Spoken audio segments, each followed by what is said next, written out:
Tanya, apakah kamu masih bisa mengambil manik-manik batas kota itu? Kucing hitam besar itu tersenyum pahit. Alasan mengapa penjahat tercela mengambil asal-usul ruang angkasa dan menggantinya dengan manik-manik batas kota adalah karena pasti ada harta karun. Manik-manik batas kota ini jelas digunakan untuk menekan Lord of the Abyss. Ini, Qingchen tampak bingung dan apa yang dikatakan oleh kucing hitam besar itu benar-benar masuk akal. Tidak heran jika ada aura spasial yang begitu kuat di sini sebelumnya.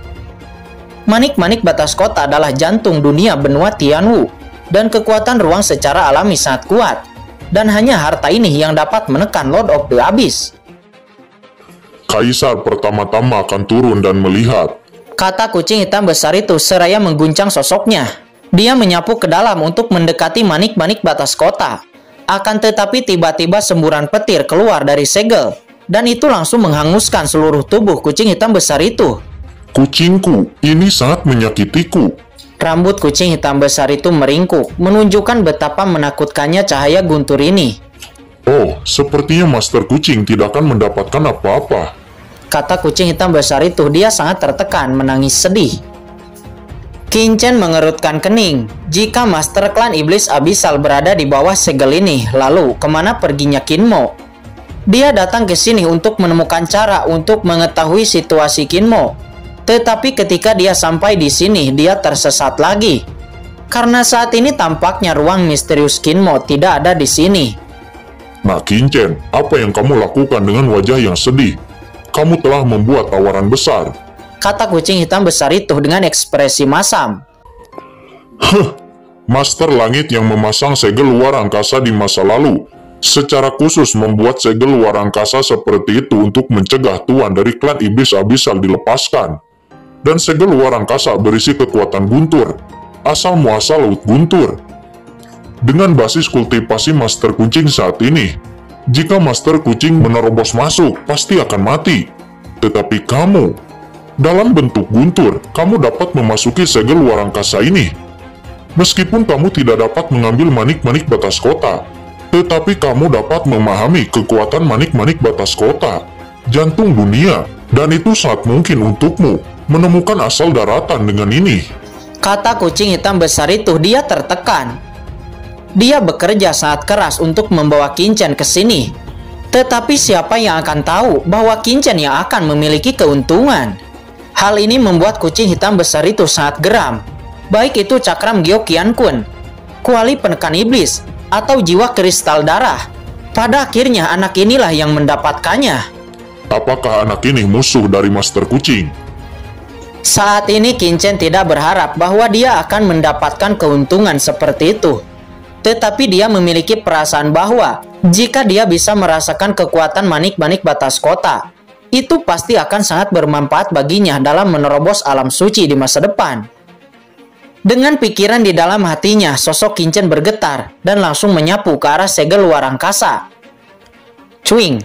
Ketika segel itu merasakan seseorang mendekat, cahaya guntur menghantam Qingchen, dan Qingchen buru-buru memindahkan tiang guntur di alisnya. Tubuhnya menjadi kabur dan berubah menjadi guntur biru, dan jatuh ke dalam segel luar angkasa. Cahaya guntur berlama-lama di sekitar Qingchen.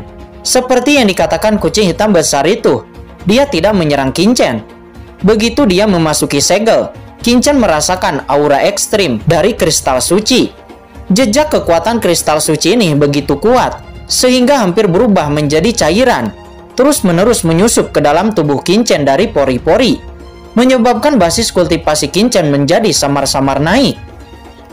Jika aku dapat berlatih di sini untuk jangka waktu tertentu, aku pasti akan mencapai puncak tahap akhir Martel Emperor. Tetapi itu tidak berarti apa-apa, kata Qingchen. Dia sedikit bersemangat, akan tetapi dia tidak berlatih. Sebaliknya, dia kemudian mendekati manik-manik batas kota itu. Setelah mendekat, Qingchen merasa seolah-olah dia berdiri di dunia yang luas, menghadapi benua yang luas, penuh keterkejutan tanpa akhir. Apakah ini manik-manik batas kota? Dalam benak Qingchen, sebuah gambar muncul, dunia terbuka, dan aura kacau tak berujung melonjak. Ini adalah gambaran pembentukan benua sihir alien. Pada saat ini, persepsi Qingchen tampaknya digabungkan dengan manik-manik batas kota ini. Benua Tianwu terbentuk, dan ruang tak berujung serta kekuatan kacau dipadatkan dan diubah menjadi jantung dunia ini, lalu membentuk manik-manik batas kota. Selain itu, dari manik-manik batas kota ini, Qin Chen juga merasakan gelombang keinginan yang pantang menyerah. Dia melihat gambar seorang pria yang kuat di alam suci, berdiri di bawah benua yang gelap, semuanya dalam kegilaan, mendesak semua kekuatan aslinya kepada manik-manik batas kota.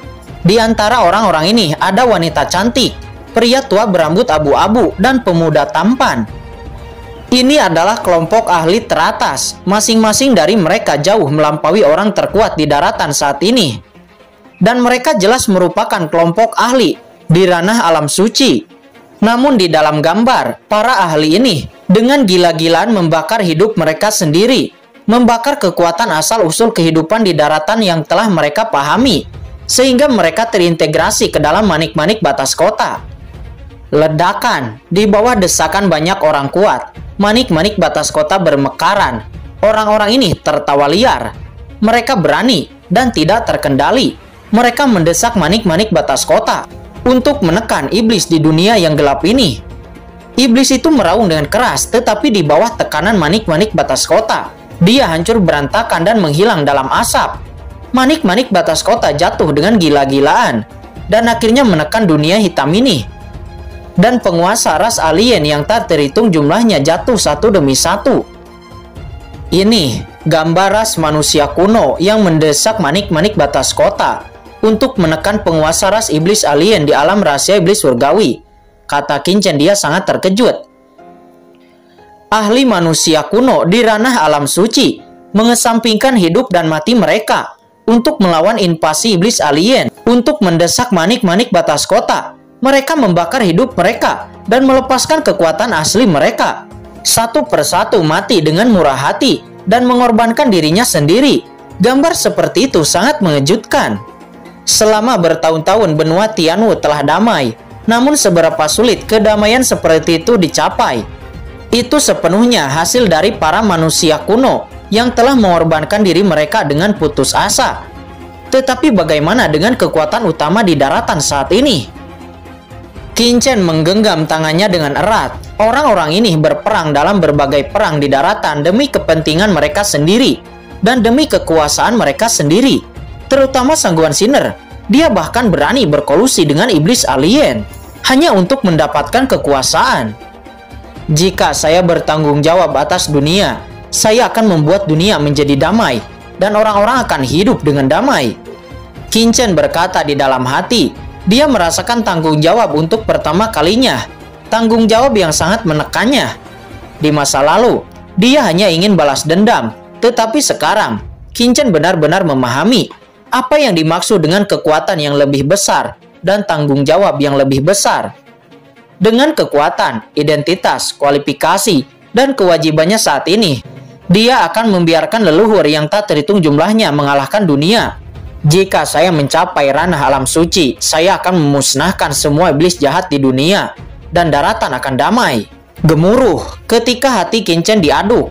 Pancaran manik-manik batas kota itu mekar, dan suasana kuno saat dunia daratan terbuka bertahan, membasuh tubuh Qin Chen. Sama seperti ketika memurnikan jiwa kristal jiwa darah, Qin Chen melihat kelahiran aturan yang tak terhitung jumlahnya. Apa yang dilakukan anak itu untuk mendapatkan persetujuan dari manik-manik batas kota? Di atas segel luar angkasa, kucing hitam besar itu menunjukkan keterkejutan. Penampilan Qin Chen saat ini jelas dikenali oleh manik-manik batas kota. Perlu dicatat bahwa manik-manik batas kota adalah jantung dari dunia, dan tidak semua orang dapat dikenali. Pada zaman kuno, meskipun ada banyak manusia kuat di ranah alam suci umat manusia, sangat sedikit yang benar-benar dapat memacu manik-manik batas kota. Tetapi sekarang, Qin Chen benar-benar membangkitkan manik-manik batas kota. Jika bukan karena kultivasinya yang tidak mencukupi, Qin Chen dapat sepenuhnya mendesak manik-manik batas kota. Sialan, anak ini, apakah itu melawan langit? Kucing hitam besar itu memiliki selera. Mengapa anak ini bisa menggigit sesuatu yang enak? Meskipun dia tidak mendapatkan apa-apa, tetapi di kedalaman matanya ada sedikit kegembiraan yang diam-diam terungkap, dan dia kemudian bergumam. Kaisar ini benar. Anak ini akan menjadi anak keberuntungan di benua ini. Mungkin hari yang saya nantikan benar-benar akan datang. Ketika kucing hitam besar itu bergumam pada dirinya sendiri, Qin Chen di dalam segel luar angkasa telah mengaktifkan seni Kaisar Dewa 9 Bintang. Seketika itu jejak kekuatan kristal suci menyatu ke dalam tubuhnya dengan cepat memperluas kultivasinya. Aura Qin Chen terus meningkat dan basis kultivasi Tapair Martial Emperor akhirnya mengendur. Dia langsung melangkah ke puncak Tapair Martial Emperor dan basis kultivasinya masih meningkat. Jika Qin Chen menyerap batu asli, bahkan jika menyerap ratusan juta atau miliaran batu asli, dia mungkin tidak akan dapat sepenuhnya mengkonsolidasikan kultivasinya. Tetapi kristal suci berbeda. Setiap kekuatan sangat solid, memungkinkan Qin Chen berada di puncak Tapair Martial Emperor, dan itu bahkan terus menerus. Akhirnya saya tidak tahu berapa lama sebelum tingkat kultivasi Qin Chen perlahan berhenti. Namun jiwanya masih menyatu dengan manik-manik batas kota. Pada saat ini Qin Chen samar-samar merasakan napas asal. Berlama-lama di antara langit dan bumi, Qin Chen penuh dengan semangat kekerasan. Ini kekuatan asal daratan, kata Qin Chen. Dia tahu betul apa yang dikatakan Lao Yuan ketika dia ingin melangkah ke ranah alam suci. Yang terpenting adalah memahami asal-usul daratan. Tetapi asal-usul benua Tianwu sekarang, saya tidak tahu di mana. Namun sekarang Qin Chen tampaknya samar-samar merasakan lokasi asal daratan. Apakah ini di surga ketiga domain bela diri? Gumam Qin Chen. Dia merasakan asal mula kekuatan dalam pikirannya, tetapi menemukan bahwa dia dapat membedakan posisi sebenarnya dari kekuatan asal, dan dia hanya bisa samar-samar merasakan bahwa dia berada di surga ketiga Wuyu. Tapi ini sudah cukup. Surga ketiga di domain bela diri adalah tempat kekuatan utama. Banyak kekuatan top hampir sepenuhnya menempati surga ketiga di Martial Domain. Jika kekuatan asal berada di dekat kekuatan top ini, pasti itu akan ditemukan oleh banyak kekuatan top. Tetapi sekarang, karena tidak ada kekuatan yang dapat menemukan asal-usul daratan, sederhananya, asal-usul daratan itu harus disembunyikan di tempat yang tidak dapat diakses. Qin Chen yakin bahwa asal-usul daratan itu terletak di tempat terlarang di surga ketiga domain bela diri. Namun di saat ide ini jatuh, meledak. Kontak Qin Chen sebelumnya dengan manik-manik batas kota tiba-tiba terputus, dan seluruh orangnya juga sadar. Rasa penyegaran penuh kekuatan ditransmisikan ke tubuh Qin Chen. Ini adalah kekuatan puncak Tapair Martial Emperor. Aku masih belum bisa menyentuh ambang alam suci. Qin Chen menghela napas. Sebenarnya ada banyak aura suci di dalam kristal suci. Meski tidak bisa membuatnya langsung masuk ke alam suci, tetapi itu tidak masalah untuk membuatnya masuk ke ambang alam suci. Tetapi sekarang, dia bahkan belum mencapai ambang alam suci, dan Qin Chen merasa bahwa ini tampaknya adalah manik-manik batas kota yang sengaja melakukannya. Manik batas kota ini tampaknya sadar, lalu mencegahnya untuk terus menyerap kekuatan kristal suci. Kenapa ini? Karena Qin Chen dapat berkomunikasi dengan manik batas kota. Manik batas kota ini seharusnya tidak berbahaya baginya. Mungkinkah dikatakan bahwa jika dia menyerap terlalu banyak kekuatan kristal suci, apakah itu akan menyebabkan Lord of the Abyss keluar dari masalah? Qin Chen kemudian meninggalkan segel luar angkasa, berubah menjadi guntur, dan naik ke langit. Di luar segel, Qin Chen memindai segel ruang angkasa di bawah matanya dan menggelengkan kepalanya. Jika memungkinkan, dia benar-benar ingin mengambil kristal suci dan manik batas kota itu. Tetapi dia juga tahu bahwa begitu harta ini diambil, maka setan-setan yang ada di dalam pasti akan dikeluarkan. Dan dia tidak bisa melakukannya. Terlebih lagi dengan basis kultivasi Qin Chen saat ini, dia mungkin tidak dapat mengambil manik-manik batas kota. Qin Chen kemudian mengguncang sosoknya dan langsung mendatangi kucing hitam besar itu. Ya, puncak Tapair Martial Emperor. Tampaknya manik batas kota tidak membiarkanmu untuk menyerap banyak aura kristal suci, kata kucing hitam besar itu seraya melirik Qin Chen. Dia sudah menduga ini. Kenapa? Qin Chen hanya ingin tahu dan melihat apa yang sepertinya diketahui oleh kucing hitam besar itu. Menyerap kristal suci memang bisa masuk ke ambang alam suci. Namun makna sakral ini bukanlah pemahaman Anda sendiri. Meskipun itu dapat meningkatkan kultivasi Anda, tetapi Anda jika ingin melangkah lebih jauh di masa depan, itu akan menjadi sangat sulit. Qin Chen terkejut, dia mengerti apa arti kucing hitam besar itu. Dengan menyerap kristal suci, itu sama dengan seniman bela diri yang menelan pil untuk menerobos. Dan itu tentunya memiliki efek samping. Itu sama saja dengan mengambil jalan pintas. Qin Chen kemudian menghela napas ringan dan kemudian berkata, jika itu masalahnya, pemuda ini akan mengandalkan dirinya sendiri untuk menerobos ranah alam suci. Qin Chen menundukkan kepalanya untuk melihat manik-manik batas kota. Dengan semangat juang yang kuat di matanya dan semangat juangnya meningkat. Jika seorang seniman bela diri di luar mengetahui pikiran Qin Chen, dia pasti akan bersumpah. Ini adalah alam suci, alam dalam legenda. Karena masalah yang mungkin ditimbulkan di masa depan, apakah benar-benar akan menyerah? Saya khawatir tidak ada yang mau menyerah pada godaan sebesar itu. Tetapi Qin Chen berbalik dengan tegas. Ayo, pergi. Dia berkata dengan ringan, mengguncang sosoknya, dan menyapu jurang tanpa melihat ke belakang. Benar saja, Kaisar tidak membaca orang yang salah. Kucing hitam besar itu menunjukkan kegaguman, dan Qin Chen begitu tegas dalam menghadapi godaan. Ini saja sudah cukup untuk membuatnya kagum. Mereka kembali dengan sangat cepat, dan hanya sesaat mereka telah meninggalkan jurang dan menyapu ke arah istana. Dalam perjalanan, Qin Chen bertanya kepada kucing hitam besar itu tentang Qin Mo. Maksudmu, klon benih parasitmu ada di ruang tertentu di sini dan menerima warisan. Kucing hitam besar itu mendengarnya. Dia hanya bisa berkata dengan takjub. Qin Chen mengangguk. Sial, apalagi keuntungan yang akan kamu dapatkan. Kucing hitam besar itu tampak seperti orang idiot. Kamu bodoh. Warisan yang diterima klonmu harus menjadi warisan yang ditetapkan oleh orang-orang dari klan iblis abisal. Jika Kaisar benar, alasan mengapa orang-orang klan abisal meletakkan warisan adalah untuk berjaga-jaga jika mereka tidak dapat keluar. Kucing hitam besar itu menyipitkan matanya, seolah-olah memikirkan sesuatu. Sedikit kegembiraan muncul di matanya. Klan iblis abisal ini benar-benar metode yang bagus. Namun ini, Kaisar mungkin bisa menggunakannya di masa depan. Mata kucing hitam besar itu bergemuruh, penuh kelicikan. Mendengar ini, Qin Chen juga mengerti. Sebagai ras yang juga sangat menakutkan di surga, klan iblis abisal secara alami sangat kuat. Dan klan iblis abisal tidak dapat dibandingkan dengannya. Jika Qin Mo bisa mendapatkan warisan dari klan iblis abisal, ini jelas merupakan hal yang sangat hebat. Ketika kucing hitam besar itu berkata demikian, Qin Chen juga mengerti bahwa itu benar-benar hal yang baik untuk Qin Mo.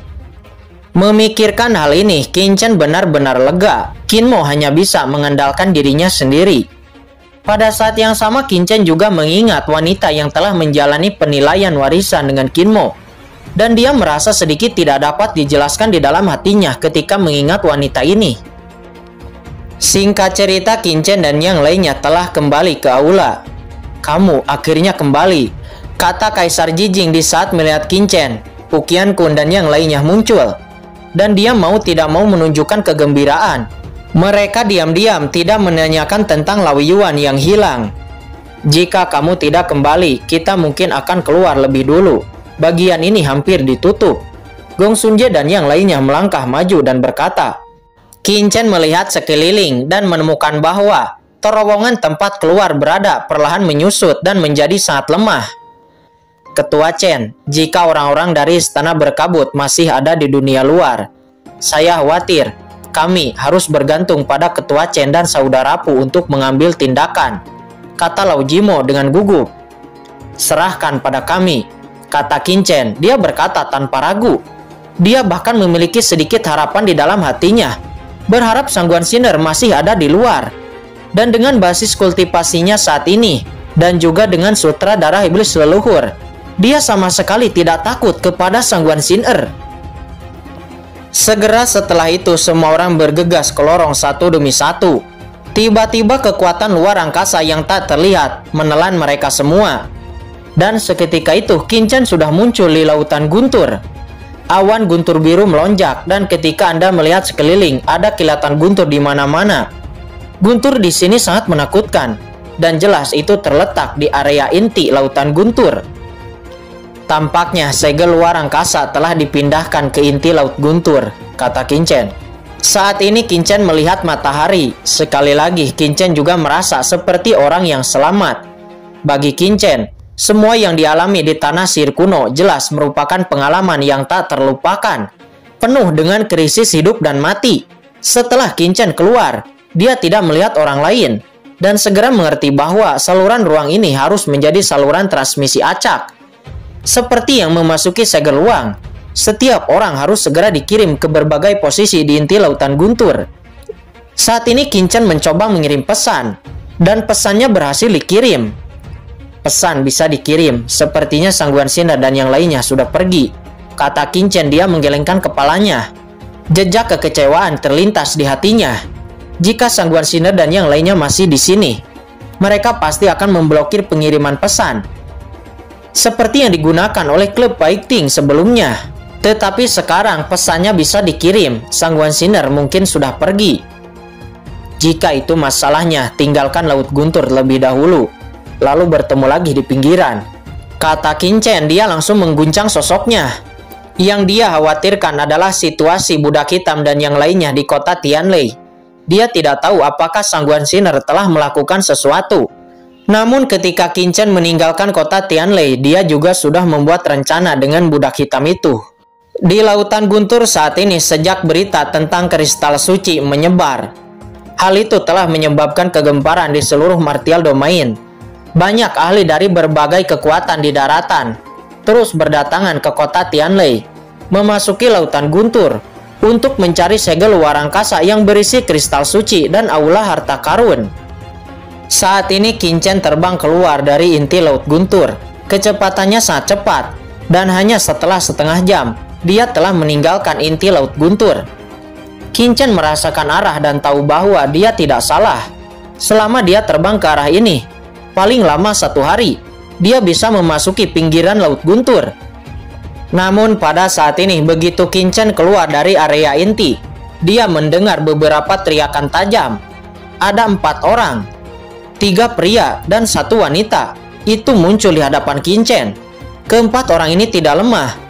Mereka berempat memiliki basis kultivasi martial emperor. Apakah kamu baru saja keluar dari area inti? Kata salah satu pria dari keempat orang itu. Dia memandang Qin Chen dengan ngeri. Dia tahu betapa menakutkannya guntur di tempat inti itu. Ada desas-desus bahwa bahkan puncak tapair martial emperor mungkin tidak akan bisa masuk.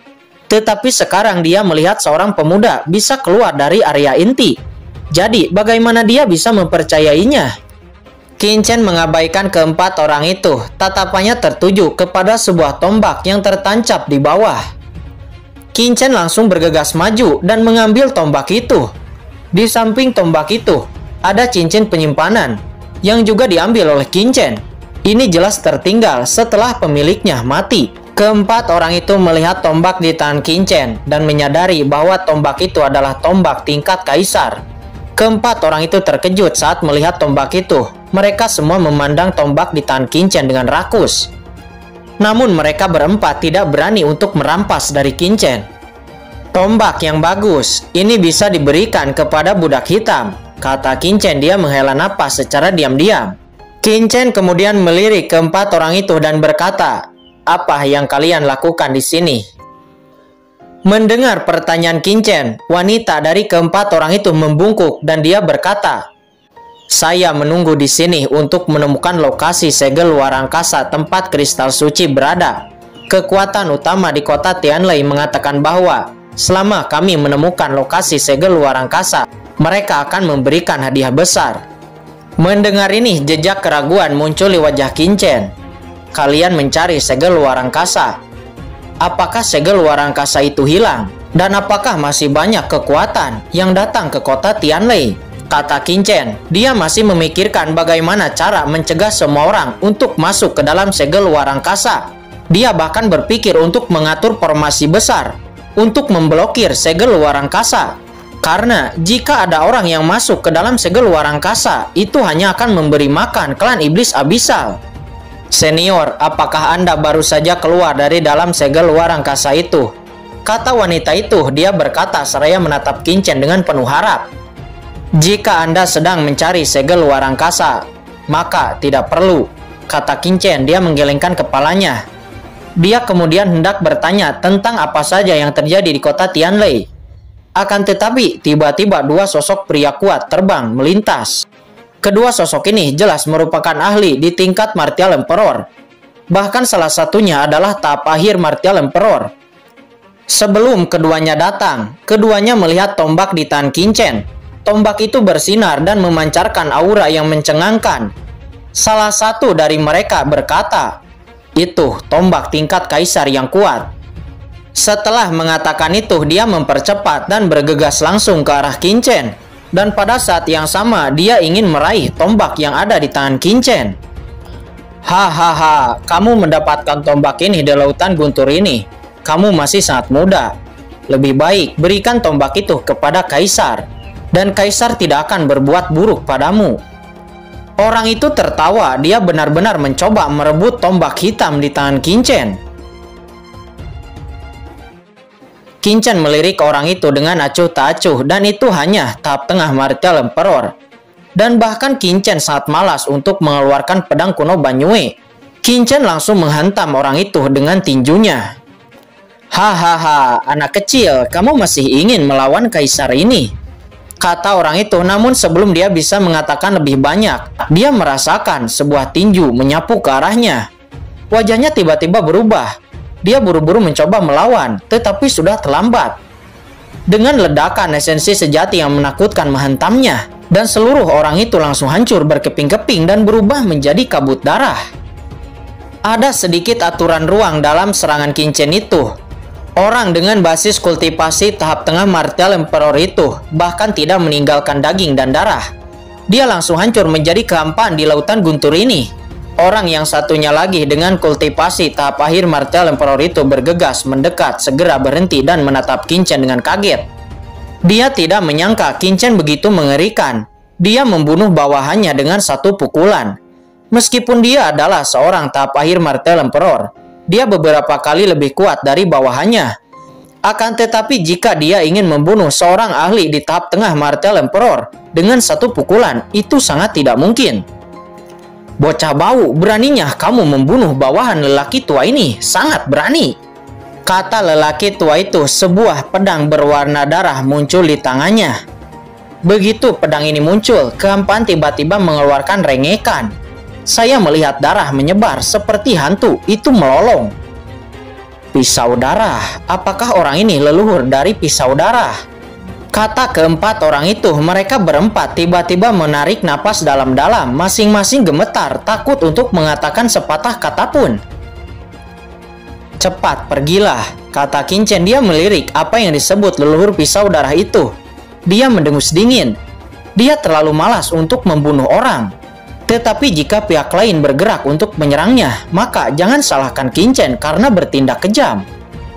Ketika leluhur pisau darah mendengar kata-kata Qingchen, matanya tiba-tiba menggigil. Jejak darah dingin muncul dari matanya, dan Qingchen berani menyuruhnya pergi. Leluhur pisau darah itu tertegun. 4 orang di sebelahnya sudah menyatakan identitasnya. Dengan reputasinya di daratan, kebanyakan orang harus menimbang dan menimbang ketika mendengarnya. Akan tetapi sekarang Qingchen tidak memiliki ekspresi kaget di wajahnya. Leluhur pisau darah itu semakin tertegun. Apakah pihak lain berpura-pura atau benar-benar tidak takut padanya? Namun tepat ketika leluhur pisau darah sedang ragu-ragu, apa yang sedang terjadi di sini? 2 sosok orang yang masih muda datang dan dengan cepat mendekat. Kedua aura ini sangat menakutkan, dan salah satunya memiliki basis kultivasi yang kuat dan menakutkan. Ketika leluhur pisau darah melihat kedua orang itu, ekspresinya langsung. Ketika leluhur pisau darah melihat kedua orang itu, ekspresinya langsung terkejut dan dia berkata dengan sedih, Penatua Pujitani, ketika saya mencari segel luar angkasa di sini sebelumnya, bawahan saya telah menemukan sebuah tombak tingkat kaisar. Namun sebelum bawahan saya dapat menyimpannya, itu tiba-tiba direnggut oleh anak ini. Dan dia bahkan membunuh bawahan saya, kata leluhur pisau darah itu berkata dengan hormat, matanya menatap Kincen dengan ganas. Apa, Penatua Pujitani? Mendengar nama ini, keempat Martial Emperor itu tiba-tiba terdiam dan wajah mereka menjadi pucat. Ya Tuhan, mereka bertemu begitu banyak pemain top sekaligus, sungguh luar biasa. Mendengar ini, Kincen nampak sedikit geram. Dia awalnya ingin mengampuni hidup leluhur pisau darah itu. Tetapi siapa yang tahu, leluhur pisau darah itu langsung membalikan fakta yang terjadi. Apakah ini tidak mencari kematian? Ketika Pujia mendengar leluhur pisau darah meminta bantuan, dia masih sedikit bingung. Bagaimanapun dia tahu tingkat kultivasi leluhur pisau darah dengan sangat baik. Jadi ketika dia muncul, dia menyapu Kincen dengan persepsinya. Akan tetapi dia tidak dapat memindai kultivasi Kincen. Dia terkejut di dalam hatinya. Dan karena itulah dia tidak berani untuk bertindak gegabah dan tidak bertindak atas Kincen, tetapi dia hanya mengerutkan kening. Asal-usul Kincen baginya tidak jelas. Meskipun dia dari keluarga Teng, dia selalu sangat berhati-hati. Sebelum dia mengetahui asal-usul Kincen, dia secara alami tidak akan bertindak kepada Kincen. Aku tidak hanya akan membunuh bawahanmu, tetapi aku juga akan membunuhmu, kata Kincen. Setelah kata-katanya jatuh, tinjunya meledak lagi. Dan tinju yang menakutkan itu langsung menyapu ke arah leluhur pisau darah. Laut guntur tak berujung mendidih dan tinju ini mencapai langit. Semua orang merasa bahwa jiwa mereka tampaknya terjebak dalam jurang tak berujung, terbungkus dalam kekuatan yang tak terlukiskan, dan leluhur pisau darah berada di pusat kekuatan ini. Nah, kamu! Leluhur pisau darah tidak menyangka Kincen berani menyerangnya di depan Pujia. Pisau darah di tangannya melonjak, bergemuruh, darah yang mengerikan keluar, dan langsung membentuk samudera berdarah untuk menghalangi tembakan Kincen. Melihat tinju Kincen akan mendarat, Pujia dan satu orang di sisinya. Satu orang ini juga adalah puncak tapair Martial Emperor, dia bernama Su Anhe. Mereka berdua tiba-tiba merubah ekspresinya.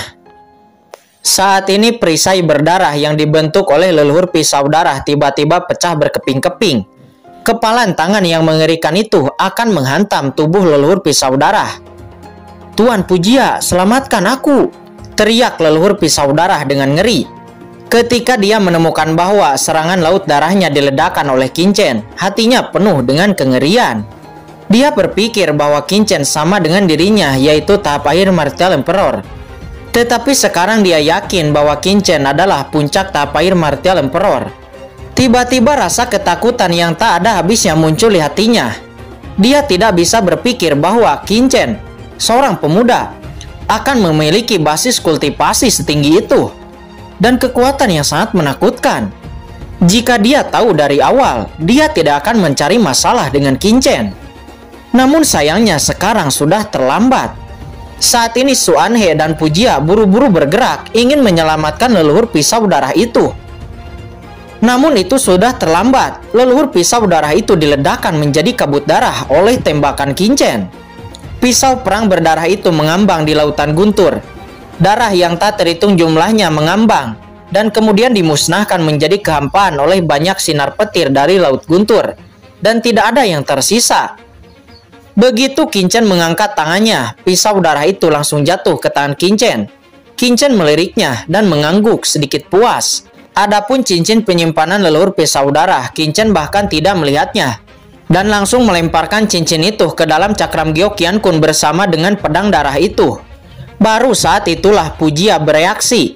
Dia memandang Kincen dengan marah dan berkata dengan dingin, "Yang mulia, Anda sangat berani melakukan ini di depan kursi ini, dan Anda membunuh leluhur pisau darah," kata Pujia. Bahkan jika Pujia takut kepada Kincen, dia tidak bisa membantu, tetapi meledak pada saat ini. Niat membunuh yang mengerikan tiba-tiba muncul darinya. Ledakan, aura pembunuh yang menakutkan menelan esensi sejati yang kuat dan langsung mengelilingi Kincen. Di bawah kekuatan ini, 4 prajurit di sekitar mengubah ekspresi mereka satu demi satu, dan mereka mundur dengan tergesa-gesa. Semua tidak dapat menahan aura pembunuh Pujia. Masing-masing memuntahkan darah dan mengangkat kepala mereka dengan takjub. Apakah ini kekuatan ahli teratas di daratan? Hanya napas yang keluar bisa membuat mereka, para master di tahap Martel Emperor, memuntahkan darah yang sangat menakutkan. Saudara Puji, omong kosong apa dengannya? Tidak peduli siapa identitasnya. Dia begitu arogan dan langsung membunuh ketua sekte meteorit darah. Dia tidak menempatkan kita di matanya, kata Suanhe. Pujia masih tidak menyerang Qinchen. Akan tetapi Suanhe di sebelahnya tidak tahan lagi. Dia belum pernah menyelamatkan leluhur pisau darah sebelumnya. Dia sangat marah, anak di depannya ini tidak memberinya wajah sedikit pun. Sebuah pedang muncul di tangannya. Itu ternyata adalah pedang kuno Qian. Aura pedang yang dibawa oleh pedang kuno Qian menyegel ruang di sekitar Qinchen dalam sekejap mata. Jelas dia takut Qinchen akan melarikan diri. Dan dia juga langsung merilis domain luar angkasanya. Dia ingin menjebak Qinchen di dalamnya. Merasa penghalang ruang pihak lain meluas, Qinchen menggelengkan kepalanya. Orang ini memang master, bahkan lebih baik dari Lu Jian, tetapi masih sedikit buruk dibanding Pujia. Mungkin setingkat seperti Peng Kangan. Adapun Peng Kangan, Qinchen mampu mengalahkannya bahkan sebelum menerobos. Saat ini di sisi lain Suanhe, dia terkejut. Dia mendapati aura pedangnya tidak dapat menjebak Qinchen. Dan dia juga mendengar suara retakan. Kekuatan ruang angkasa yang lebih menakutkan menyebar. Dan itu langsung menghancurkan domain luar angkasanya. Pada saat yang sama kekuatan ruang yang menakutkan langsung menyelimutinya. Bagaimana mungkin ada domain luar angkasa yang begitu kuat? Ini adalah domain luar angkasa pihak lain. Suanhe segera bereaksi. Hanya penghalang ruang angkasa yang lebih kuat darinya yang dapat menghancurkan domain luar angkasanya. Wajah Suanhe berubah drastis. Dia tidak punya waktu untuk memikirkan hal-hal lain. Dia kemudian menjalankan esensi sejatinya dengan gila-gilaan, mencoba melepaskan diri dari pengekangan domain luar angkasa Qinchen. Dan pada saat yang sama dia juga membakar darah miliknya. Meledak. Di atas kepalanya seekor burung Qian Luan muncul. Ini adalah kekuatan garis keturunannya. Burung Luan menjerit, memancarkan cahaya biru yang menyilaukan. Dan kekuatan garis keturunan yang mengerikan beriak, mencoba menerobos domain ruang angkasa Qinchen. Meskipun Suanhe sembrono, dia sangat tegas dan melawan sejak awal. Saat ini Pujia, dia juga tidak bisa melanjutkan untuk menonton pertunjukan. Dia tidak menyangka Suanhe akan diikat oleh Qinchen hanya dalam sekejap mata. Meskipun dia ingin menggunakan Suanhe untuk memata-matai kekuatan Qinchen, dia tidak bisa hanya melihat Suanhe dibunuh oleh Qinchen. Mengingat pada adegan di mana leluhur pisau darah dibunuh dengan cepat, dan dia bahkan tidak memiliki waktu untuk menyelamatkannya. Sekarang Pujia tidak bisa berpikir terlalu banyak. Sebuah pisau ganda bulan terang muncul di tangannya, dan itu langsung membanting ke arah domain luar angkasa yang menjebak Suanhe. Begitu pedang bermata dua Ming Yue ini memasuki domain luar angkasa Qinchen, pedang itu segera tampak terjebak di dalam rawa dan bahkan dia menjadi sangat berat. Tetapi bagaimanapun, Pujia adalah penguasa dari keluarga Puji dan kekuatannya jauh lebih kuat dari Suanhe. Dia dengan kuat mendesak pedang bilah ganda Ming Yue. Dan segera domain luar angkasa yang ditampilkan oleh Qinchen tiba-tiba terbelah menjadi celah. Tetapi pada saat celah ini muncul, Pujia merasakan krisis yang kuat. Ternyata Qinchen telah melayangkan bayangan tinju ke arah Pujia. Pukulan tinju ini langsung menembus kehampaan dan muncul di depan Pujia. Aura pembunuh yang kuat membuat seluruh tubuh Pujia berdiri. Dia merasa bahwa jika dia tidak bisa menghentikan serangan ini tepat waktu, dia bahkan akan terluka sangat parah. Sial, pada saat krisis, Pujia hanya bisa menarik pedang Ming Yue. Dan pedang Ming Yue muncul di depannya. Lalu kemudian bertabrakan dengan pukulan Qinchen. Ledakan, raungan yang memekakan telinga terdengar. Pujia merasakan kekuatan yang mengerikan mengalir dengan deras. Pisau ganda Ming Yue di tangannya bergetar hebat. Dan esensi sejati di dalam tubuhnya melonjak. Dia tidak bisa menahannya. Dan seteguk darah menyembur keluar dari sudut mulutnya. Wajah Pujia sangat terkejut. Dia, puncak tahap akhir martial emperor teratas dari keluarga Puji, hampir menjadi tokoh teratas dalam seni bela diri, dan dia tidak bisa menahan satu gerakan pun di depan Qin Chen, yang membuatnya bahkan tidak berani mempercayainya. Untungnya di bawah tinju Qin Chen, dia tidak bergelak lagi. Dia terbang terbalik sambil memuntahkan darah, dan segera bergegas keluar dari domain luar angkasa Qin Chen, mundur dengan cepat tanpa memikirkannya sedikit pun. Dengan gerakan Pujia, Su Anhe di samping akhirnya bisa melepaskan diri dari domain luar angkasa Qin Chen. Dan pada saat Pujia menembak, di bawah agitasi Truqi yang intens, dia juga menyemburkan seteguk darah, terbang keluar, dan mendarat tidak jauh dari Pujia. Tapi Qin Chen hanya berdiri tidak jauh dengan acuh tak acuh, dan tidak memanfaatkan kemenangan untuk mengejarnya. "Kakak Pujia," kata Su Anhe, wajahnya tampak ngeri, melirik Pujia, yang juga muntah darah dan buru-buru menelan beberapa pil.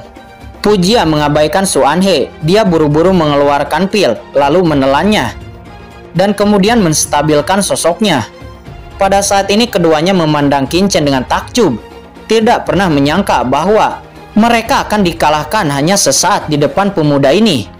Berdasarkan kemampuan mereka, kekuatan pihak lain tidak boleh diremehkan.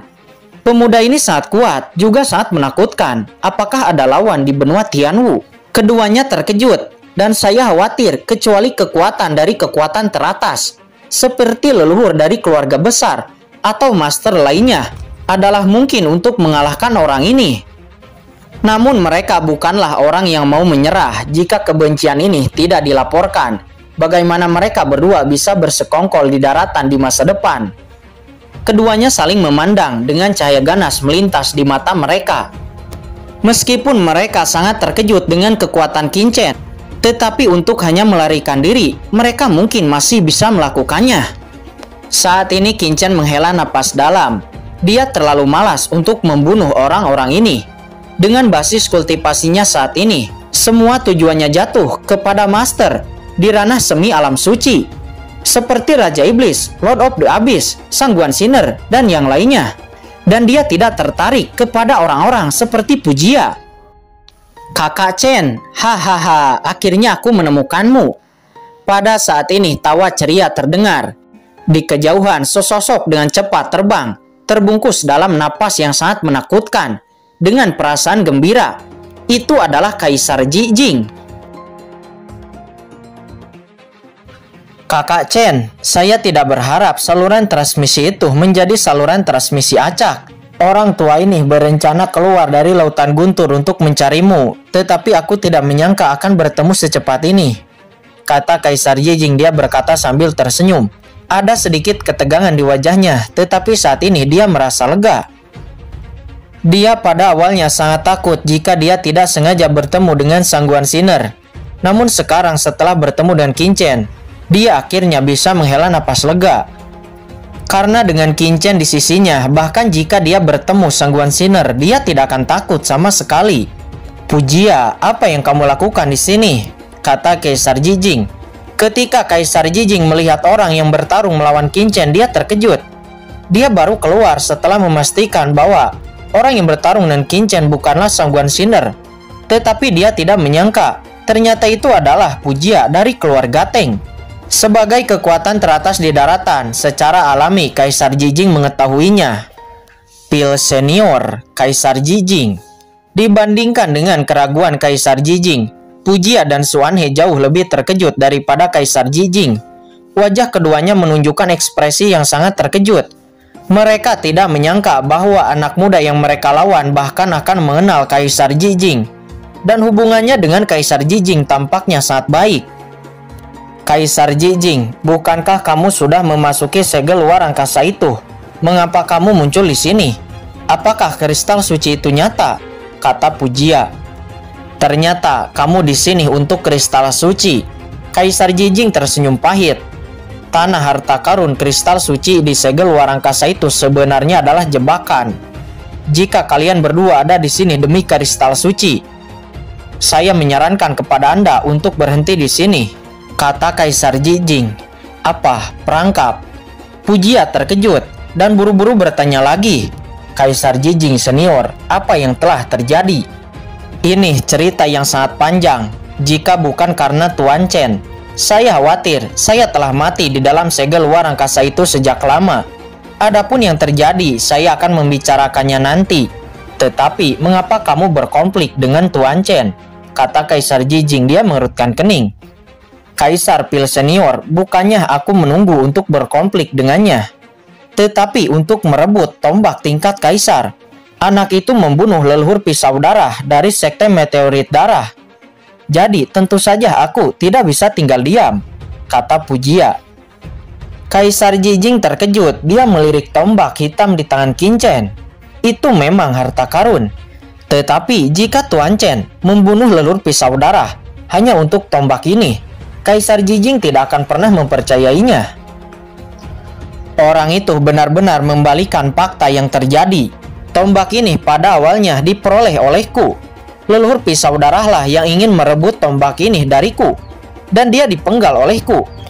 Itu wajar karena dia tidak mengatakan sesuatu yang sesuai dengan fakta yang terjadi, kata Qin Chen. Dia mencibir. Jika ini masalahnya, maka leluhur pisau darah pantas untuk mati, kata Kaisar Jijing. Tapi senior Kaisar Jijing, ini yang dikatakan oleh anak ini. Sekarang leluhur pisau darah telah mati. Siapa yang bisa bersaksi? Kata Pujia.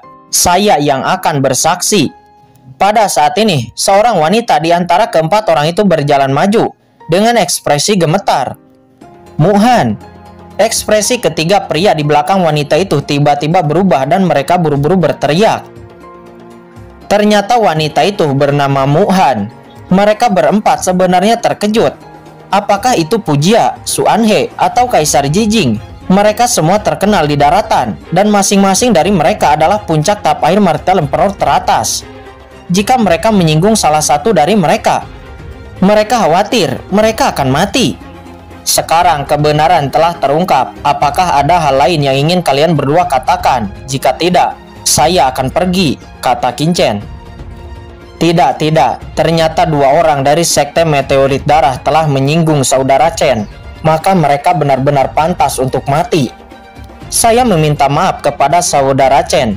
Jika saudara Chen bersedia untuk datang ke rumah keluarga saya akan menyambut Tuan Chen sebagai tamu kehormatan, kata Pujia. Tidak perlu, saya masih ada sesuatu yang harus dilakukan. Maka saya akan pergi, kata Qin Chen. Saudara Chen, pedang itu adalah pedangku. Jadi tolong untuk, kata Suanhe. Namun jelas Qin Chen tidak akan memberikannya. Kemudian Qin Chen melirik keempat orang itu dan berkata, kalian berempat, ayo pergi. Ya, baik senior, kata Muhan. Segera Muhan dan tiga lainnya mengikuti Qin Chen dan pergi dari sana. Pujia dan Suanhe tertegun sesaat sebelum akhirnya keduanya memutuskan untuk kembali ke kota Tianlei untuk secepatnya melaporkan hal ini kepada leluhur mereka. Pada saat ini Qin Chen juga tengah pergi ke kota Tianlei. Tuan Chen, apakah kita tidak akan menunggu yang lain? Tanya Kaisar Jijing. Tidak perlu, mereka pasti akan kembali ke kota Tianlei, kata Qin Chen. Yang paling dikhawatirkan Qin Chen sekarang adalah budak hitam dan yang lainnya. Kemudian Qin Chen menoleh ke arah Muhan dan tiga lainnya lalu berkata, kalian, apakah kalian tahu bagaimana situasi di kota Tianlei?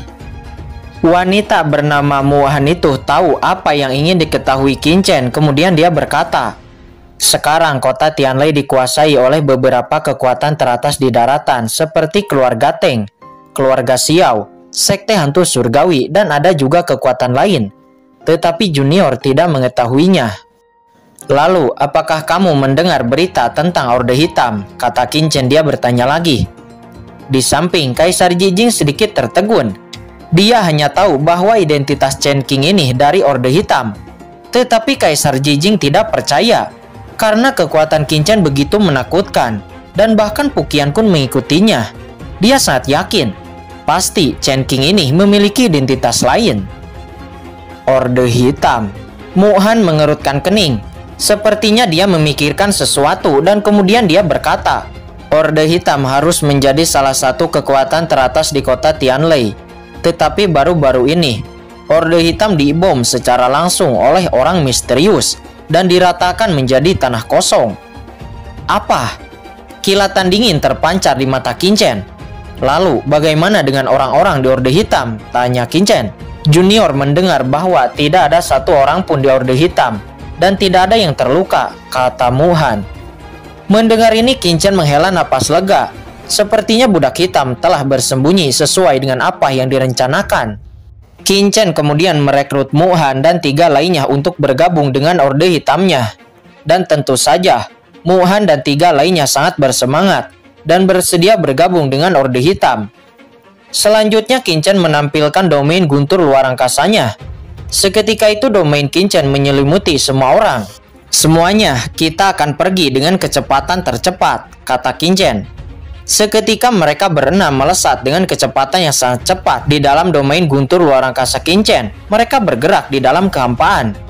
Tentu saja melihat ini, Mu-han dan 3 lainnya sangat terkejut dan melihat dengan takjub. Setengah hari kemudian, Qin-chen telah sampai di kota Tianlei. Namun setelah sampai di kota Tianlei, Qin-chen mendapati bahwa formasi besar kota Tianlei telah diaktifkan.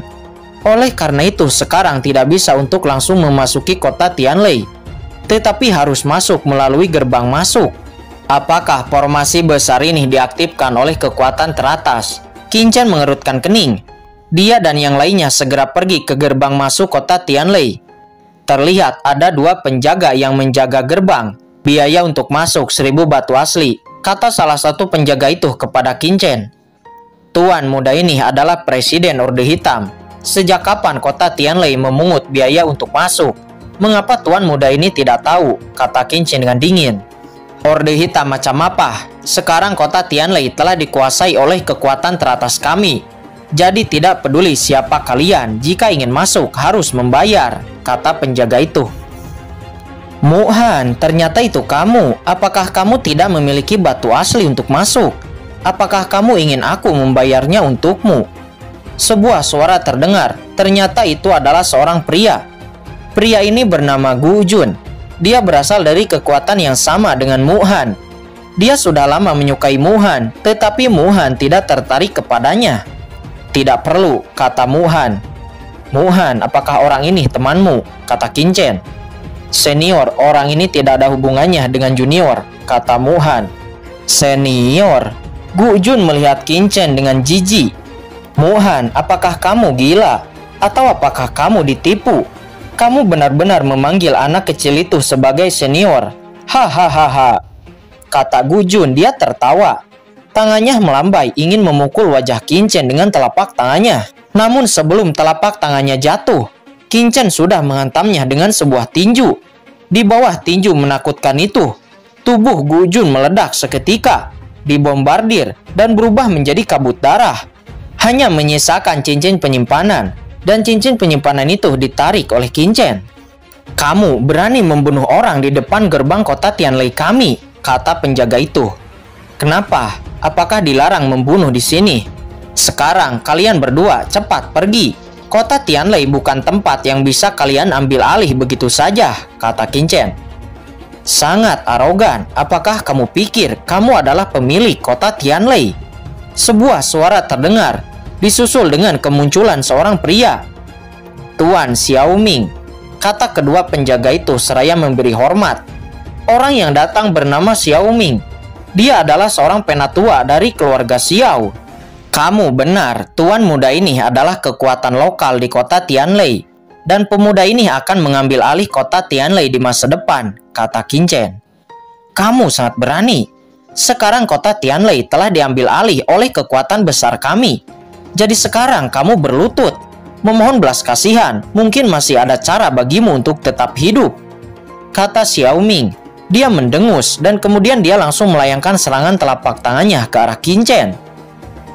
Qin-chen menyapu dengan tinjunya. Tinju dan telapak tangan itu bertabrakan, dan Xiaoming langsung terhempas. Bayangan telapak tangannya hancur dan jatuh ke tanah. Sial, nah, kamu menyakitiku. Tahukah kamu, aku adalah penatua dari keluarga Xiao. Tunggulah sampai keluarga Xiaoku membunuhmu dan semua keluargamu, kata Xiaoming seraya mengirim pesan kepada keluarga Xiao-nya. Mendengar ini Qin-chen sangat marah. Orang ini berani mengancamnya. Orang ini benar-benar mencari kematian. Qin Chen melesat dengan serangan telapak tangan. Dia menyapu ke arah kepala Xiao Ming. "Tuan Chen, tunggu," kata Kaisar Jijing. Dia ingin menghentikan Qin Chen. Bagaimanapun pihak lain berasal dari keluarga Xiao, dan itu akan menjadi masalah besar. Namun sebelum kata-katanya jatuh, telapak tangan Qin Chen sudah menghantam kepala Xiao Ming. Duar! Xiao Ming yang hanya tahap akhir Martial Emperor, bagaimana dia bisa menolak serangan Qin Chen? Di bawah telapak tangan Qin Chen, dia langsung kehilangan nyawanya, jatuh terkulai ke tanah, dan berubah menjadi mayat. Apa? Melihat adegan ini, kedua penjaga itu terkejut. Keduanya langsung mengirimkan sinyal bahaya. Qin Chen yang melihat itu, dia tidak menghentikannya. Lagi pula dia datang untuk membuat masalah. Dia ingin mengusir semua kekuatan teratas yang telah mengambil alih kota Tianlei. Siapa orang yang berani menyakiti keluarga Xiaoku? Apakah orang itu sudah bosan hidup? Teriakan dingin dan marah terdengar dengan aura pembunuh, disusul dengan kemunculan sesosok pria tua dan yang lainnya, terbang di kejauhan dan mendarat di sana. Setelah mendarat, pria tua itu melihat Xiao Ming tergeletak di tanah, tidak bernyawa, dan seketika itu dia menjadi sangat marah. "Leluhur tua, Tuan Xiao Ming telah dibunuh oleh anak itu," kata dua penjaga itu seraya berlutut. Pria tua itu adalah leluhur tua dari keluarga Xiao yang bernama Xiao Dongyan. Xiao Dongyan yang mengetahui bahwa Qin Chen yang telah membunuh Xiao Ming, dia langsung memusatkan pandangannya ke arah Qin Chen.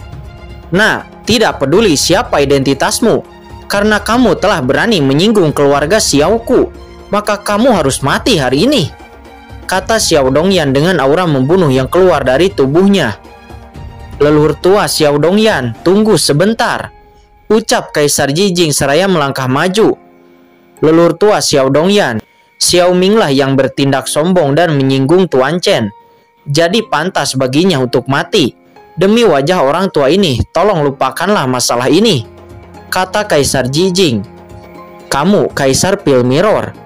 Kaisar Jijing, bukankah kamu memasuki segel luar angkasa? Kenapa kamu ada di sini?" kata Xiao Dongyan. Kaisar Jijing sebagai penatua tertinggi Papilun Pil, dia secara alami mengenalnya.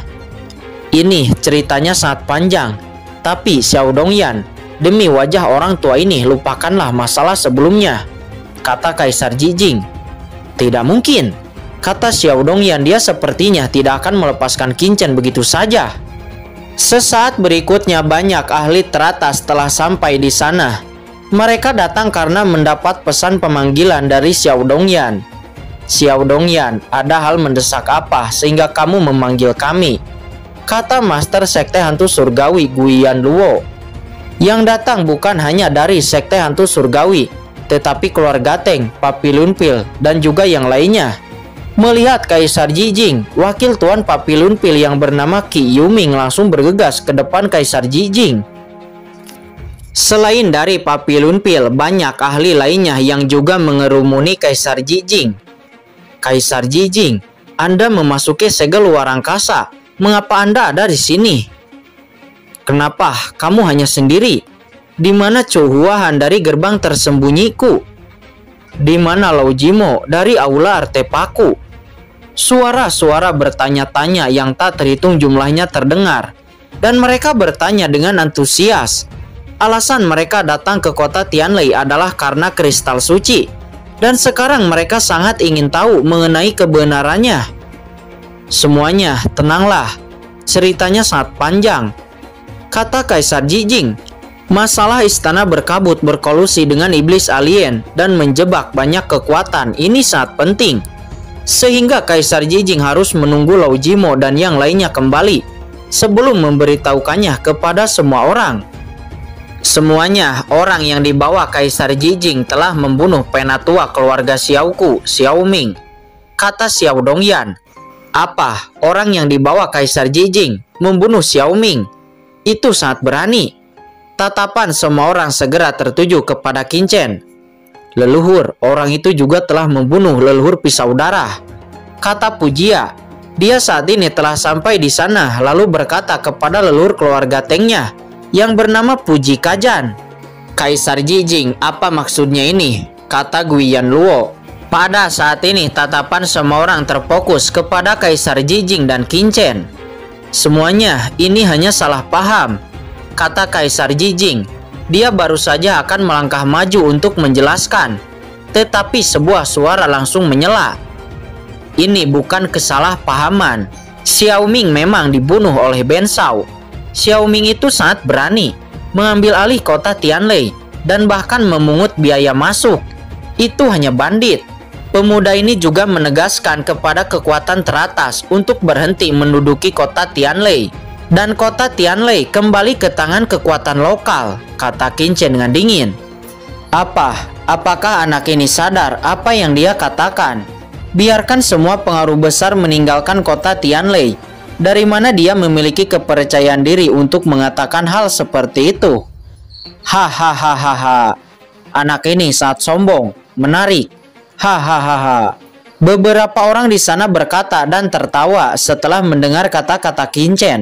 Mereka melihat Qin seperti melihat seorang idiot.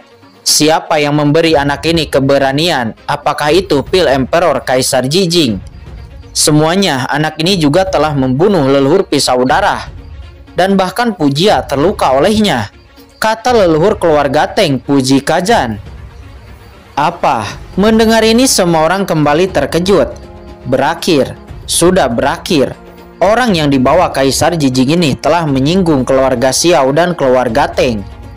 Bahkan pil mirror Kaisar Jijing mungkin tidak akan bisa menyelamatkannya.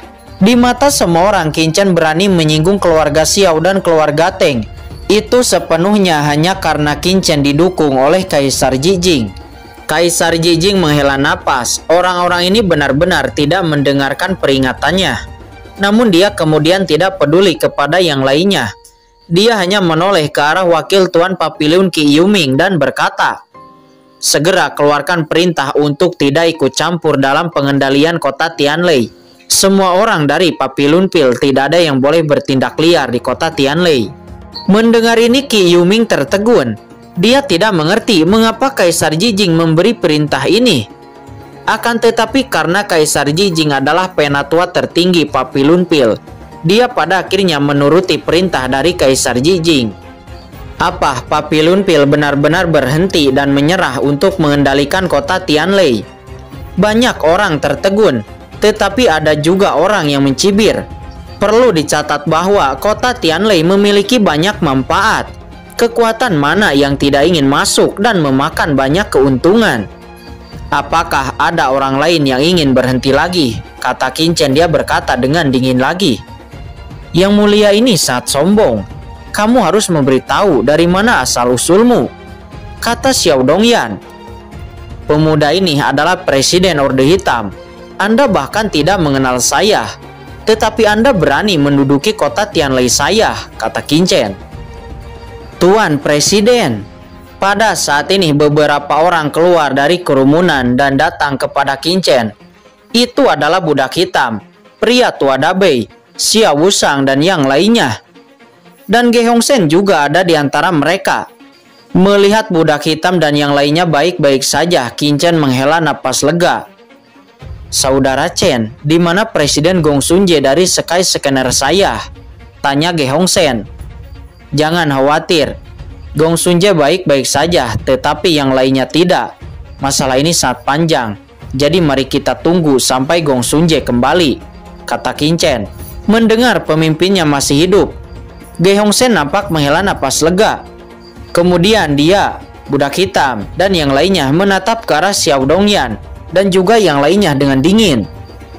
Hahaha. Apakah ini kekuatan lokal dari kota Tianlei yang ingin menantangku? Kalian semua jatuhkan mereka, kata Xiao Dongyan kepada semua ahli dari keluarga Xiao yang ada di sana. Segera Xiao Dongyan dan beberapa ahli dari keluarga Xiao-nya bersiap untuk menyerang Qin. Namun sebelum Xiao Dongyan dan yang lainnya bisa menyerang, kita bergeser ke tempat lain. Saat ini di tempat lain ribuan mil jauhnya dari kota Tianlei, terlihat sekelompok orang memancarkan aura yang menakutkan, terbang melintasi langit. Mereka terbang menuju arah kota Tianlei. Pemimpinnya mengenakan jubah hitam, dan itu adalah Pu Qiankun. Di belakangnya, Gong Xunjie dari Sky Scanner. Jai Xiangming dari kamar dagang Xingzhou, Lao Jimo dari Kidian, dan Qiu Puchun, sesepuh dari Tanah Suci Darah. Mereka semua mengikuti Puqian Kun. Saudara Pu, Saudara Chen dan Kaisar Jijing benar-benar telah kembali ke kota Tianlei terlebih dahulu, kata Lao Jimo. Mereka berlima keluar dari lorong, tetapi menemukan bahwa mereka secara acak pergi ke tempat yang berbeda di Laut Guntur. Mereka akhirnya berkumpul bersama, dan ternyata Qin Chen dan Kaisar Jijing tidak berada di inti Laut Guntur. Pada awalnya semua orang sedikit khawatir Sangguan Sinar dan Iblis itu akan menunggu di luar. Akan tetapi mereka beroperasi dengan hati-hati untuk waktu yang lama, dan mereka benar-benar lega setelah tidak menemukan kelainan apapun. Namun mereka ingin aman jika bersama Qin Chen. Untungnya Puqian Kun juga menyentuh ambang alam suci dan mengatakan bahwa Qin Chen telah kembali ke kota Tianlei. Nyatanya meski tidak ada Qin Chen, Puqian Kun sebagai orang pertama di daratan memiliki status tertinggi di antara sedikit orang yang hadir, dan semua orang akan mengikuti pengaturan Puqian Kun.